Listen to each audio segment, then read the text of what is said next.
আসছি পরের খবরে। পাসপোর্টে জালিয়াতিতে ফের পুলিশ চোখ। প্রাক্তন সাব ইন্সপেক্টর গ্রেফতারের পর এবার রাডারে কনস্টেবল।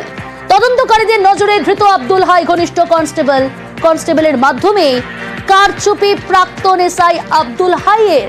চাঞ্চল্যকর, প্রাক্তন সাব ইন্সপেক্টরের পর ফের পুলিশ চোখ এই পাসপোর্ট জালিয়াতিতে।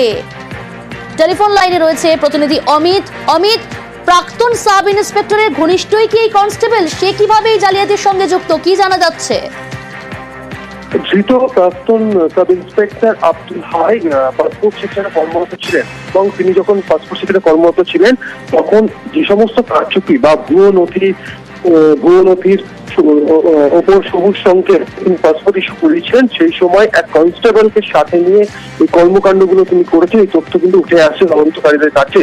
এই মুহূর্তে কনস্টেবলের কর্মকাণ্ড কিন্তু এই মুহূর্তে তদন্তকারীদের স্ক্যানারের মধ্যে রয়েছে এবং জানিয়ে রাখবো তদন্ত শুরু হওয়ার পর থেকেই ওই কনস্টেবলের কর্মকাণ্ড নিয়ে সন্দেহ তৈরি হয়েছিল তদন্তকারী আধিকারিকদের মধ্যে।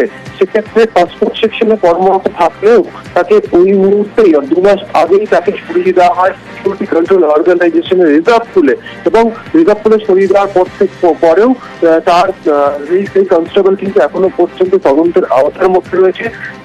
তিনি যখন পাসপোর্ট সেকশনে কর্মরত ছিলেন সেই সময় ঢাকাটি অভিযোগটা উঠে আসছে যে সমরেশ ভাই মনোজ গুপ্তার চক্রের প্রায় 150টি পাসপোর্ট ইস্যু করা হয়েছিল, যাদেরকে বিদেশে পাঠানো হয়েছে, যার মধ্যে 52টি পাসপোর্ট ইস্যু হয়েছে বা সবুজ সংকেত দিয়েছে এই আব্দুল হাইয়ের হাত ধরে। সেই জায়গাতে কনস্টেবলের ভূমিকাও কিন্তু রয়েছে আমাদের মনে করছেন তদন্তকারীরা। সেই কারণে তার ভূমিকা বা তার কর্মকাণ্ড কিন্তু এই খতিয়ে দেখা হচ্ছে। বেশ।